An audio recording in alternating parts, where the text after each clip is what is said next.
الرحمن الرحیم الحمد للہ رب العالمین الصلاۃ والسلام علی اشرف الانبیاء والمرسلین حبیب الہ العالمین ابو القاسم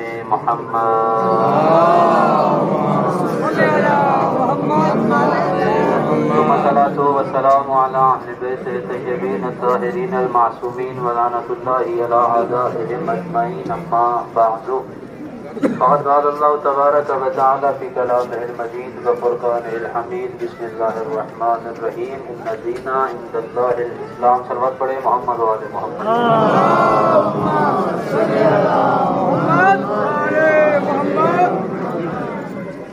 دوستو عاشور کا دن مساوات کا دن ہے، عاشور کا دن برابری کا دن ہے۔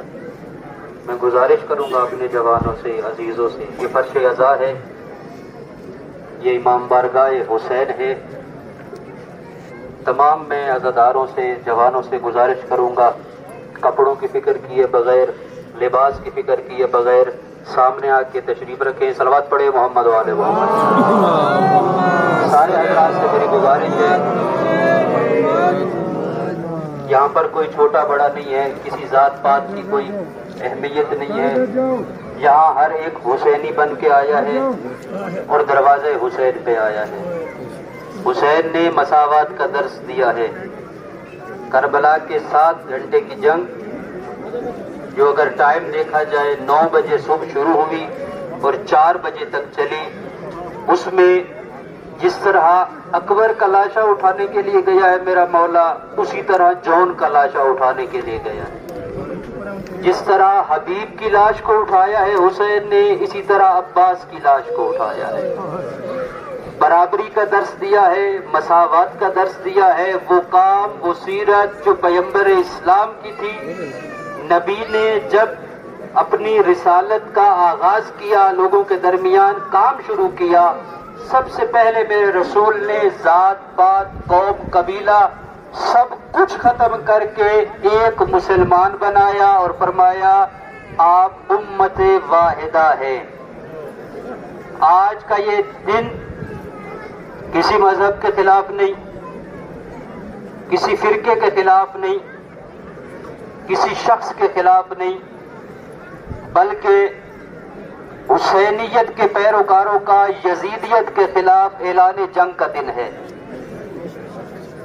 کربلا جہاں مظلوموں کی مظلومیت کو یاد کرنے کا دن ہے، وہاں پر اس دنیا میں ہر مظلوم کے ساتھ حمایت کا دن ہے۔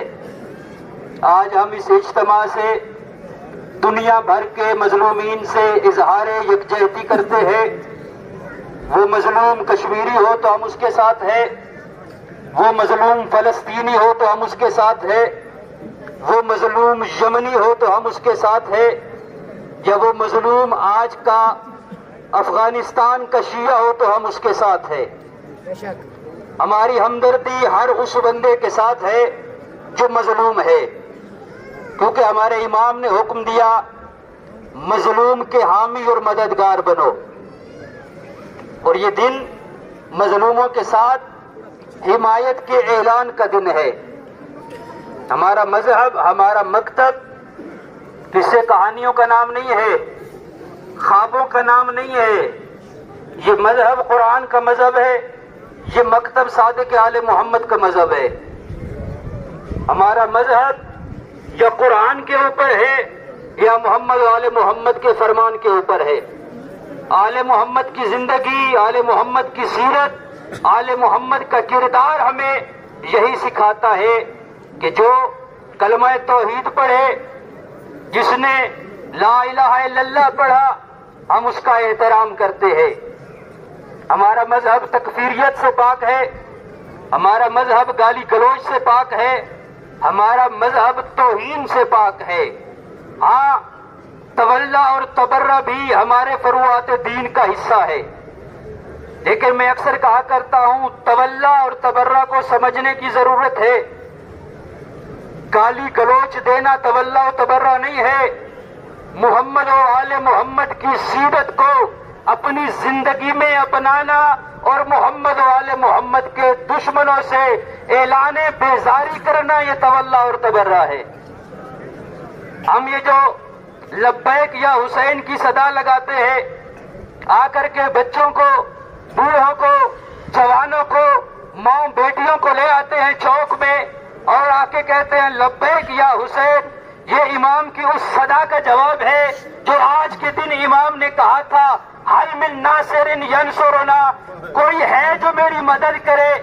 یہ استغاثہ اس وقت کے لیے نہیں تھا، رہتی دنیا تک کے لیے امام پیغام چھوڑ کے جا رہے تھے کہ میں دو راستے چھوڑے جا رہا ہوں، ایک حسینی راستہ ہے، ایک یزیدی راستہ ہے، اور میں حسینی راستے کے لیے استغاثہ بلند کر رہا ہوں۔ جو بھی میرے راستے پہ آئے گا میری صدا پہ لبیک کہے گا۔ لبیک یا حسین، لبیک یا حسین، لبیک یا حسین، لبیک یا حسین، لبیک یا حسین، لبیک یا حسین، لبیک یا حسین، لبیک یا حسین۔ اور میں کہا کرتا ہوں حسین کی ذات ایسی کریم ذات ہے، حسین کی ذات ایسی باعظمت ذات ہے، واحد ذات ہے حسین ابن علی کی۔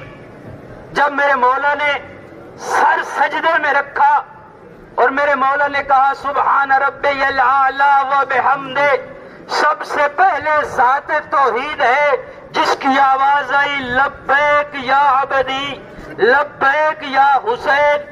اللہ نے حسین کی آواز پر لبیک کہا ہے، اور اظہار محبت کیا ہے؟ واحد ذات ہے حسین کی کہ اللہ نے میرے مولا کو جس مہینے میں بھیجا کسی کی شہادت نہیں رکھی، کسی غیر معصوم کی بھی شہادت نہیں رکھی۔ جس مہینے میں حسین کی ولادت ہے، نہ حسین کی ولادت میں اختلاف ہے تاریخ ولادت میں، نہ کسی کی شہادت ہے، اور یہ عظمت ہے حسین کی۔ جس مہینے میں اللہ نے حسین کی شہادت رکھی ہے کسی کی ولادت نہیں رکھی، نہ کسی معصوم کی، نہ کسی نبی کی، نہ کسی صحابی کی، نہ کسی تابعی کی۔ اب حسین اللہ سے محبت کرے، حسین اللہ کو اپنا عبد کہے، میں آ کر چوک میں لبیک یا حسین کی صدا کہوں، اور اگر کسی کا چہرہ اتر جائے تو پھر مجھے کہنے دو تیرا تعلق یزید سے ہے۔ کل میرے جوانوں نے کراچی میں سبیل لگائی، نوحے چلے وہاں پر، حسین حسین ہوا وہاں پر، کیا کہا گیا؟ نعوذ باللہ غلیظ باتیں چلائی گئی ہے۔ اگر حسین کا ذکر غلیظ ہے تو پھر پاک کس کا ذکر ہے؟ جس کے لیے اللہ نے آیت تطہیر کو بھیجا، جن کی طہارت کی گواہی اللہ نے دی، اور کہا کہ میں نے ان سے اس طرح پلیدگی کو دور رکھا ہے جیسے دور رکھنے کا حق ہے، انہیں نہیں دور رکھا، یہ تو پاک ہے، نجاست کو ان سے دور رکھا ہے۔ اب ان کا ذکر کیسا ہوگا؟ اور الحمدللہ اب تو عقیدے کھل کے آ رہے ہیں، نظریے کھل کے آ رہے ہیں، ہمیں بتانے کی ضرورت ہی نہیں ہے۔ ہم تو آ کے فقط اعلان کرتے ہیں کہ ہم اس کے ماننے والے ہیں جو رسول کا نواسا ہے، ہم اس کے ماننے والے ہیں جو محافظ دین ہے، ہم اس کے ماننے والے ہیں جو بانی شریعت ہے، ہم اس کے ماننے والے ہیں جس نے اپنا سب کچھ راہ خدا میں اس لیے لٹایا تاکہ اللہ کا دین بچ جائے۔ اب اگر کوئی قاتل حسین کے ساتھ کھڑا ہو جائے، اب اگر کوئی قاتل حسین کا عرس منائے، اب اگر کوئی قاتل حسین کو رضی اللہ کہے، تو میں کہتا ہوں یہ اس کا قصور نہیں ہے، یہ اس کا عقیدہ تھا جو ظاہر ہو رہا ہے۔ حسینیت زندہ باد، حسینیت زندہ باد، یزیدیت مرد آباد، یزیدیت مرد آباد، یزیدیت مرد آباد۔ اے بی بی تیرے پاک بچوں پہ صلوات۔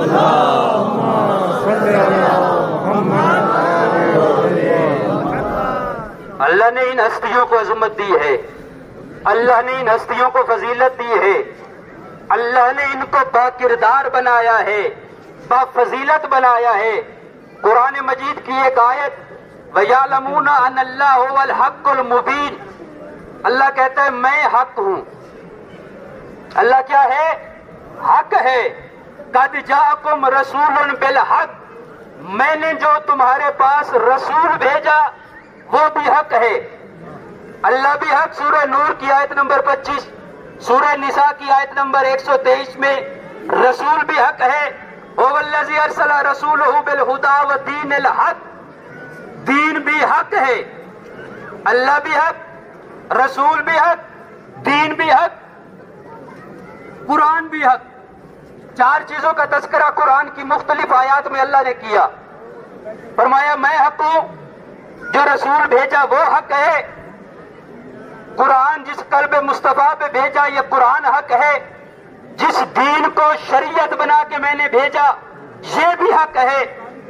چار چیزوں کا تذکرہ، توجہ میری طرف رہے، چار چیزوں کو اللہ نے حق کہا ہے۔ اب میرے آج کے اس اجتماع سے پوری دنیا کے لوگوں سے یہ میرا سوال ہے، اللہ چار چیزوں کو حق کہہ رہا ہے اور رسول نے کیا کہا ہے کہ حق کس کے ساتھ ہے؟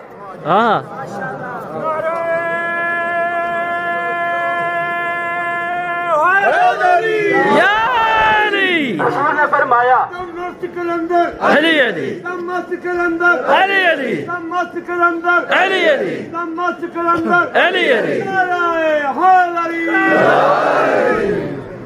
فرمایا العلی ما الحق والحق ما علی۔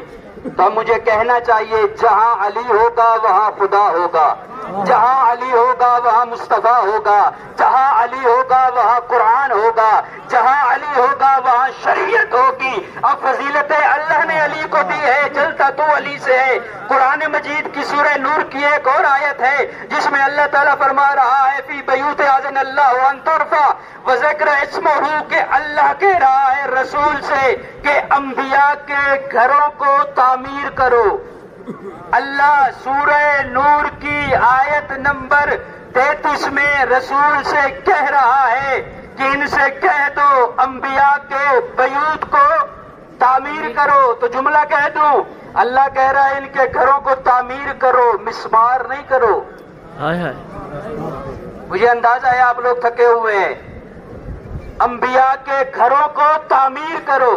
نعرہ تکبیر، اللہ اکبر، نعرہ تکبیر، اللہ اکبر، نعرہ رسالہ، یا رسول اللہ، نعرہ رسالہ، یا رسول اللہ۔ دونوں ہاتھ بلند کر کے کہو نعرہ حیدری، یا علی، حیدری۔ یا علی۔ حق تو حق ہے، حق ہے زندہ، حق کا وعدہ حق رہے گا۔ قبلہ نے فرمایا حق تو حق ہے، حق ہے زندہ، حق کا وعدہ حق رہے گا۔ مٹا زمانے سے وہی لوگوں جو بھی حق سے لڑ چکا ہے۔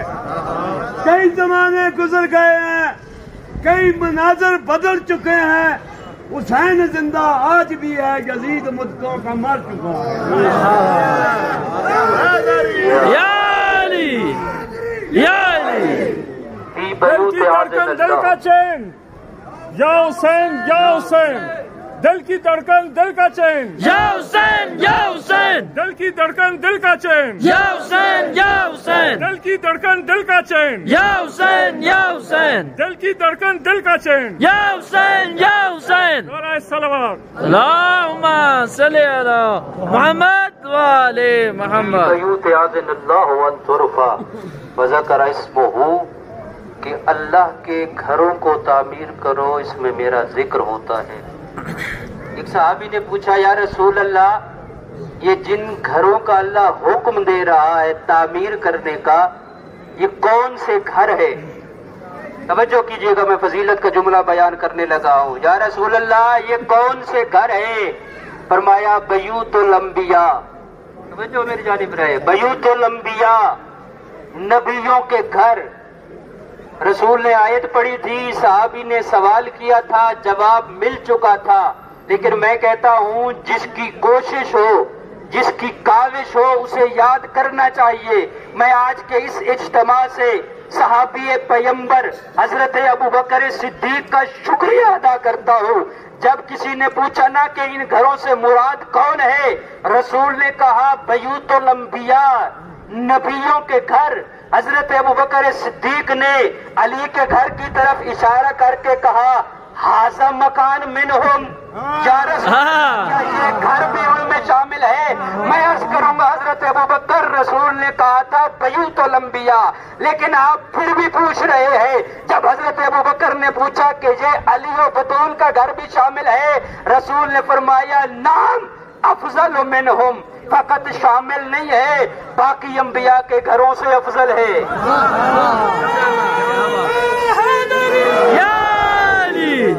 جب تک جب تک علی دلوں میں بسایا نہ جائے گا، خلد بری کی راہ کو پایا نہ جائے گا. مذہب ذات وقت نہ موسم کی بندش ہے، در علی پہ جو آیا خالی نہ جائے گا. اور نیزے پہ چڑھ کے کہنے لگا یہ مرتضیٰ کا لال، یہ سر علی کا ہے، یہ جھکایا نہ جائے گا. حضرت ابوبکر نے علی کی فضیلتیں بیان کی. حضرت ابوبکر علی کی فضیلت کے متعلق جو پیمبر کی روایات ہے، اکثر کے ان کے راوی حضرت ابوبکر ہے. حضرت ابوبکر نے ہی تو یہ بیان کیا تھا نا کہ میرے رسول نے فرمایا ذکر علی عبادہ، علی کا ذکر کرنا عبادت ہے. النظر الی وجہ علی عبادہ، علی کے چہرے کی طرف دیکھنا عبادت ہے.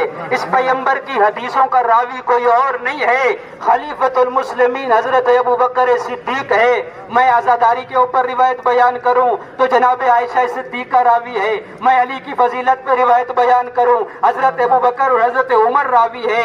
اصحاب نے ان کی فضیلتوں کو بیان کیا. اس سے بڑی فضیلت ہو کیا سکتی ہے؟ جب کسی کو میرے مولا نے کہا تھا غلام زادہ، یہ جلدی سے گیا ہے گھر جا کے کہتا ہے فلاں نے مجھے غلام زادہ کہا ہے. صحابی پیمبر نے کہا اگر حسن نے کہا ہے نا، جاؤ حسن سے کہو لکھ دے. حسن نے کہا ہے نا تجھے غلام زادہ، پریشان ہونے کی ضرورت نہیں ہے، جاؤ حسن سے کہو لکھ دے. اور جب حسن نے لکھ دیا، وصیت کر کے گیا ہے صحابی رسول، جب میں مر جاؤں حسن کا لکھا میری قبر میں رکھنا. پتہ نہیں آپ لوگ کیا سنتے ہیں، حسن کا لکھا ہوا میری قبر میں رکھنا.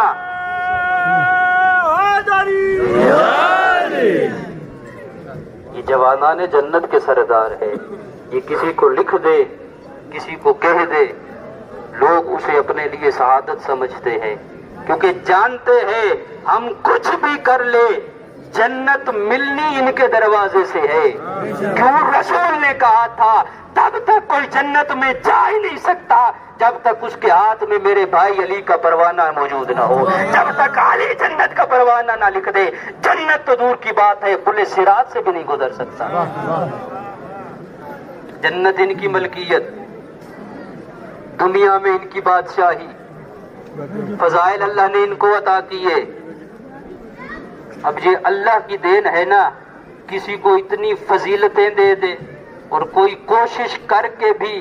علی کے حق میں آیت اتری، علی نے انگوٹھی دی، لوگوں نے کئی راتیں نمازیں بھی پڑھی، انگوٹھیاں بھی دی. انگوٹھیاں جاتی رہی، آیت نہیں آئی.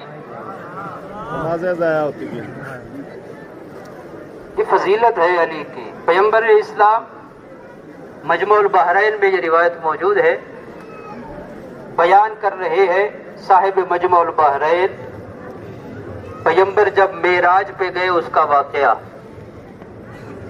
اس میں لکھا ہے کہ رسول نے فرمایا کہ جب بھی کسی نبی کا تمہارے سامنے تذکرہ ہو، کسی نبی کا نام تمہارے سامنے لیا جائے، پہلے مجھ پہ صلوات پڑھنا، پھر اس نبی کے اوپر صلوات پڑھنا.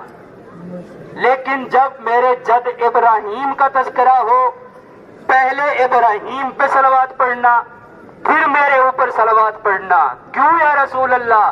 باقی صحابیوں کا تذکرہ ہو، پہلے آپ کی ذات پہ صلوات، پھر ان کے اوپر صلوات. لیکن جب آپ کے جد ابراہیم کا تذکرہ ہو، پہلے حضرت ابراہیم پر صلوات، پھر آپ کے اوپر صلوات۔ رسول ارشاد فرماتے ہیں جب میں معراج کے اوپر گیا میرے لیے ایک ممبر نور کا بنایا ہوا تھا، اس ممبر کے اوپر میں رسول بیٹھا ہوا تھا، ایک زینہ نیچے میرے جد ابراہیم بیٹھے ہوئے تھے، میں گفتگو کر رہا تھا، ایک نور کی ہماری سامنے سے گزری، میرے جد ابراہیم نے پوچھا تھا یا رسول اللہ یہ جو نور گزر رہا ہے یہ کون ہے؟ تو میں نے کہا تھا یہ نور میرے بھائی علی کا نور ہے۔ پھر ایک اور ہماری گزری جو ستارے تھے، میرے جد ابراہیم نے پوچھا تھا یا رسول اللہ آپ جو گزر رہے ہیں یہ کون ہے؟ میں نے کہا تھا ہے میرے جد یہ علی کے شیعہ ہے، علی کے ماننے والے ہیں، علی کے محب ہے۔ رسول فرماتے ہیں جب میں نے بتایا تھا کہ پہلی ہماری گزرنے والا نور علی ہے، دوسرا نور علی کے شیعہ ہے، اس وقت میرے جد ابراہیم نے ہاتھ اٹھائے تھے اور حضرت ابراہیم نے کہا تھا اللہم اجعل من شیعت علی ابن ابی طالب، اللہ ابراہیم کو بھی علی کے شیعوں میں قرار دے۔ ہاتھ بلند کر کے کہو علی مولا، علی مولا، علی مولا، علی مولا، علی مولا، علی مولا۔ جس علی نے بنایا علی کو علی، وہ علی جانتا ہے مقام علی۔ ایسے میثاق سے دل کی جاگیر پہ چل رہا ہے مسلسل یہ نام علی۔ دنیا والوں یہ دیکھو کہ کس طرح موت سے کھیلتے ہیں غلام علی، ہم زبان دے رہے ہیں کہ محشر تلک ہر زبان پر رہے گا یہ نام علی۔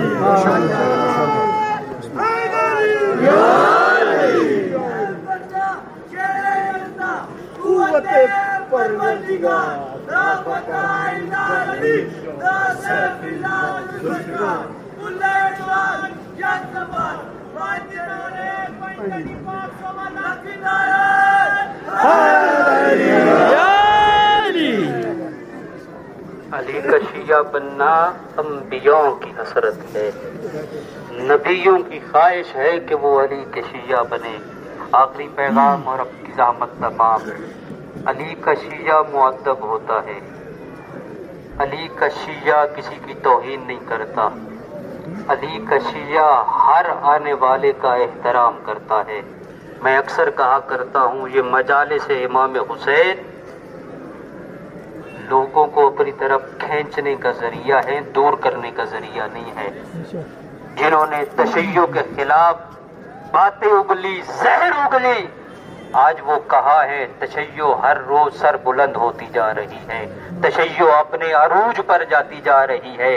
کسی ایک کی غلطی کی وجہ سے کسی آنے والے حر کا راستہ نہیں رکنا چاہیے۔ آپ حسین کے نوکر ہے، علی کے نوکر ہے، ہر آنے والے کا احترام کرے۔ اگر نیاز ہے تو پہلے آنے والے مہمان کو دیں اور اسے بتائے تیرے ذہن میں جو نیاز کی تصویر اور ڈیفینیشن ڈالی گئی ہے وہ اور ہے، دیکھ اس نیاز کی برکت کیا ہے، اس نیاز کی عظمت کیا ہے۔ یہ وہ برکت نیاز ہے جس میں بطول خود آ کے حصہ لیتی ہے، جس میں محمد کی بیٹی خود آ کے شریک ہوتی ہے۔ دنیا والوں آج ایک اعلان کرنا چاہتا ہوں اس اجتماع سے، کلمہ گو ہے نا ہم مصطفیٰ کے، کلمہ پڑھتے ہیں ہم سارے مصطفیٰ کے۔ نکلو یہ شیعہ سنی کی قید سے باہر، نکلو ان قیدوں سے باہر، آؤ ایک قوم، چھوٹے چھوٹے بچے، خواتین، بوڑھے، جوان لے کر آئی ہے چوک میں، آ کر کے رسول کے بیٹے کو رسول کی خدمت میں پرسہ پیش کرنے کے لیے آئی ہے۔ آؤ آ کے آج ہمارے ساتھ حسین کی سزاداری میں شریک ہو کر آپ بھی رسول سے محبت کا اظہار کرو، آپ بھی آ کے رسول سے اپنی محبت کو بتاؤ کہ یا رسول اللہ ہم آپ سے بھی محبت کرتے ہیں، آپ کی اولاد سے بھی محبت کرتے ہیں، اور کیوں نہ ہو حسین سے محبت، کیوں نہ ہو حسین سے الفت۔ حسین نے اللہ کے دین کو بچانے کے لیے کیا کچھ قربان نہیں کیا، حسین نے کون سی ایسی قربانی ہے جو دین خدا کو بچانے کے لیے پیش نہیں کی۔ عصر عاشور ہے، میں کچھ پڑھوں تو آپ لوگ رو گے، کوئی جملے ذاکر پڑھے تو آج رونے کی ضرورت ہے۔ یہی رونا تو ہے جو دشمن کو برداشت نہیں ہے،